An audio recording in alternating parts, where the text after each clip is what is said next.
morning we are starting a new sermon series titled 6 Things. So this week and over the next couple of weeks, we're going to talk about the 6 things that every child needs to grow up to become the best adult they can possibly be. Now, before we jump in, I want to give you a heads up that a lot of what I'm going to share today and over the next couple of weeks comes from this book called Playing for Keeps, What You Do This Week Matters, 6 Things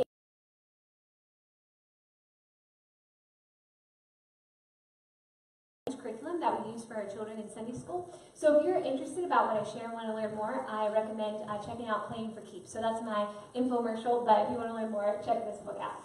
So today we're going to begin by talking about time. And I think this is a great time of year to talk about time because as one year closes and we look forward to a new year, we kind of slow down and reflect on how have we used our time in 2018 and how do we want to use it in 2019. Maybe we want to spend more time exercising, maybe you want to spend less time watching television or on social media so that you can spend more time with your family and your friends, the people closest to you. Maybe one of your New Year's resolutions is to become the best parent that you can be this year or the best grandparent. And so if these are some of your New Year's resolutions, this sermon series is for you. In fact, it's not just for those of us who are parents or grandparents, it's for all of us. And so I want to actually begin this morning by turning your attention to your bulletin. You'll see in your bulletin that under the message notes section, I've actually created an outline for us this morning. So I haven't done this before. Normally I just leave a blank slate, but this morning you have some points that we have fill in the blanks so that we can go through this together, because this is a really practical sermon and really practical series. So I'm hoping that some of what we share you're going to want to take home and apply to the relationships, especially with the children in your life. So let's jump in, and we're going to begin with number 1. Number 1 says, make a list of the kids ages 0 to 18 in your life. This is important because some of you have kids that are older than 18 in your life, right? You have adult children. But this series is specifically about kids. And so for those of you who are parents, this is easy, right? Because you have young kids in your home. So you can write down the kids who are in your home. If you're a grandparent, you can write down your grandkids or great-grandparent, your great-grandkids. But I encourage you to think not just about your kids or your grandkids, but what about your nieces and nephews? Or what about cousins? Or every single one of us should write down the children of St. John's, right? Because our vision here is to coach kids to be forever followers of Jesus. So even if you're like me, who I don't have biological children, I wrote the children of St. John's. I volunteer with an after-school program, so that's called Network, so Network Kids. I have 10 nieces and nephews on Chris's side of the family. And I have 2 cousins on my side of the family that are still in high school age. So who are the kids in your life? Go ahead and write that down. Take a moment to fill it out.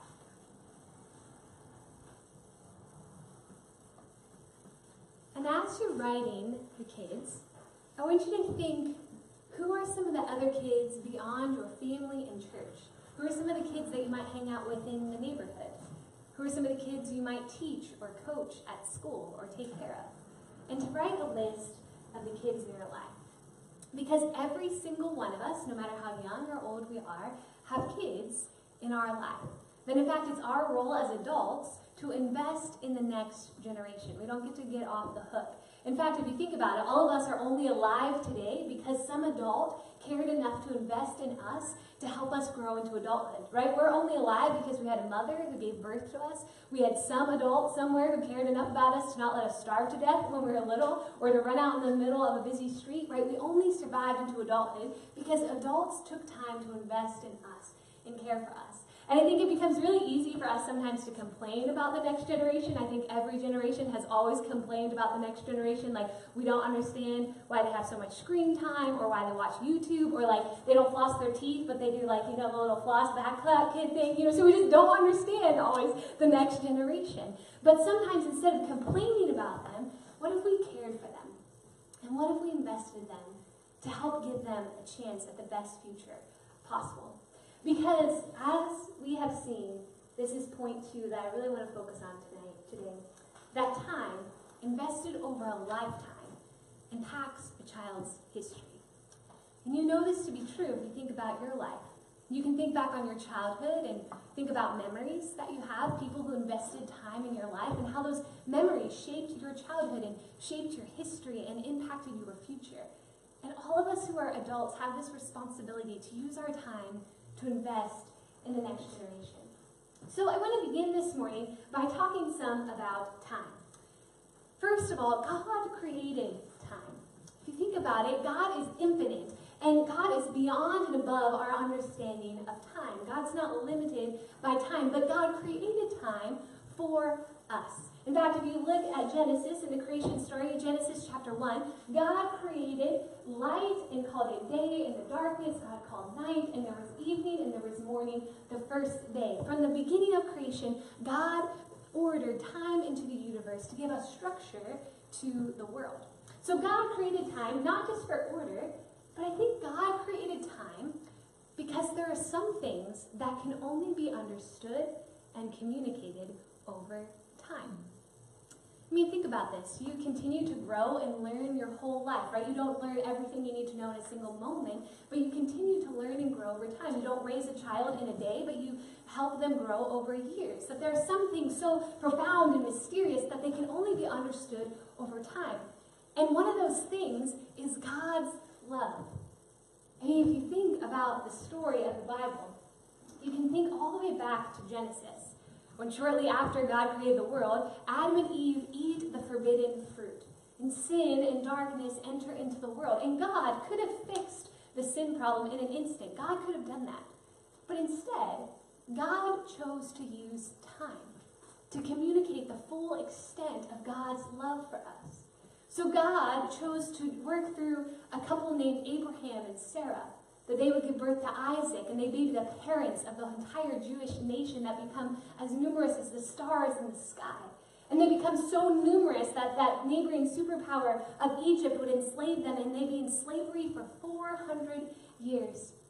And then God would raise up a man named Moses to lead God's people out of slavery, and we record that in the book of Exodus. And finally, to get out of slavery, and they wander around the wilderness because they're disobedient for 40 years, and then they finally make it into the promised land, and God's like, all right, you've made it into the promised land, I'm going to be your king, follow me. And the people are like, no, God, we want human rulers like the other nations have. So give us kings and judges to rule over us. And so God gives them kings and judges, and a lot of them are really corrupt, and only some of them are good. And so there's this long story about kings and judges and rulers, and the people become so corrupt that God has to send prophets that come with the messages from God, and they speak God's word to the people, telling them to reform their ways. And this continues on, and up until the last prophet of Malachi. That ends our Old Testament. And then there's 400 years of silence between the Old Testament and the start of the New Testament. And the New Testament in the Gospel of Matthew begins with a genealogy, the timeline of Jesus' history, the adults that were part of Jesus' line and lineage that gave birth to Jesus, the Messiah, Emmanuel, God with us. God chose to use time to communicate God's love for us. In fact, God didn't just work through these thousands of years, but with the coming of Jesus, God didn't just save the world Christmas morning, but Jesus grew up 30 years to become an adult. And then he walked around showing people the fullest picture of who God is. But then the world decided to crucify Jesus on a cross, and that seemed like the end of the story, but God used 3 more days to raise Jesus from the dead. And then Jesus went around telling other people about the good news of his Father and the resurrection. And then he finally ascended into heaven and told us, his disciples, to go and make disciples, to tell the whole world about the good news of Jesus Christ. And that takes time. In fact, we're still working on it. I did some research this week, and the Wycliffe Bible translators, who are famous for translating the Bible into languages around the world, they estimate that there is still 1.5 billion people who don't yet have the Bible in their native language. So we are still working on sharing this good news of God's story to the world, to communicate God's love for us. That there are some things as profound as God's love that can only be communicated and understood over time. And so if this is how God uses time, then we need to be willing to do the same. And to realize that sometimes the most significant gift that we can give the next generation is our time. That we realize that for the children in our lives, when we invest in them, we're shaping their present and their past and their future. And we as adults, we can see time in that way. Kids only see the present. They only see that you're having pizza with them or you're playing basketball with them. But we as adults, we can see past, present, and future. We can see how the time we invest now will impact their future. In fact, I think there's a great country western song that sums this up nicely by Trace Adkins. Trace sings, and she thinks we're just fishing on the riverside, throwing back what we could fry, drowning worms and killing time. Nothing too ambitious. She ain't even thinking about what's really going on right now. But I guarantee this memory's a big one, and she thinks we're just fishing. Kids often just think we're just fishing, right? We're just spending time with them, but we know we are creating moments and memories that will build our relationship with them and last a lifetime. So sometimes the most significant gift we can give to the next generation is our time. And so I want to spend the rest of our time this morning talking about how can we be intentional of investing our time in the next generation. And this is where I think the words of Psalm 90:12 are really helpful. It says, so teach us to count our days that we may gain a wise heart. That there's something about counting our days that gives us wisdom. And if you think about it, this proves true in a lot of ways. I'll give you a simple example. This year for Christmas, Chris and I decided that we would do a Christmas countdown on the whiteboard in our kitchen. It was Chris's idea, and at first I was like, Chris, this is kind of silly, what are we going to do? But I was like, okay, we'll do it. And at first I didn't think it was silly, but as the time got closer and closer to Christmas, I realized that the countdown helped me narrow my focus. And it helped me be more intentional with the time that I did have. And it really actually helped me enjoy the Christmas season that much more. Because what that simple countdown did is it reminded me of the premise that when you see how much time you have left, you tend to do more with the time you have now. When you see just how much time you have left, you're more intentional with the time that you have now. And so I think we can apply this to our lives as parents and grandparents who are investing in the next generation. So I want to give us 3 tips of how we can be intentional about investing in the next generation. And I call this the VIP of investing time. So the V stands for visualizing time. So to help us do this, I have this jar of M&Ms. And some of you saw Lorraine smiling. Some of you saw this already on Facebook. Does anyone know how many M&Ms are in this jar? Yeah, 936. Good job, Susan. That's good. 936 M&Ms in this jar, unless some of you ate one before service. So there are 936 M&Ms in this jar. Why? Why 936 M&Ms? I'm so glad you asked. Why 936 M&Ms? There are 936 M&Ms because it's estimated that there are 936 weeks between the time a child is born and they graduate from high school. 936 weeks. So that means each M&M references one of those weeks. So you bring a newborn baby home from the hospital, you have 936 weeks. But then, week 1 goes by, and week 2 goes by. And all of a sudden you start removing M&Ms from the jar. This week, I texted Erin, because Erin has Mitchell, one of our oldest kids at St. John's. Mitchell will be 13 soon. So if I did my math correctly, Mitchell has about 270 weeks left before he graduates high school. So that means Matt and Erin's already having a little heart attack right now, sorry, have about 270 weeks left before Mitchell graduates high school.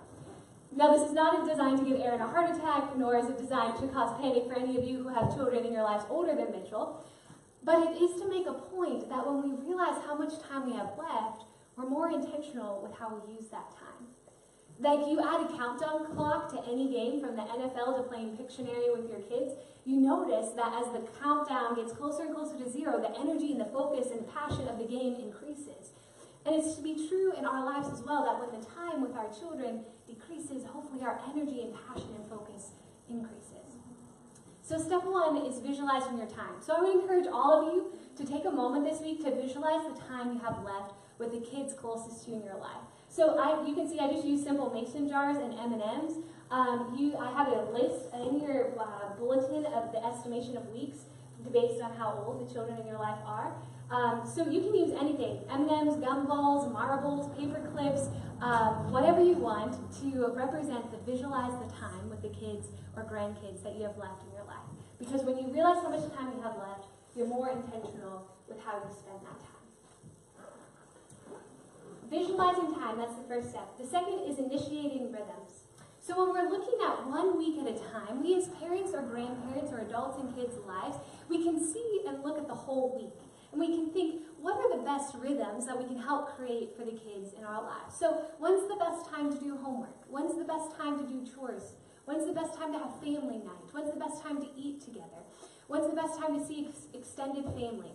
And we can build these rhythms into our weeks. I think the really nice thing about looking at just 1 week at the time is that it means you don't have to make every second count.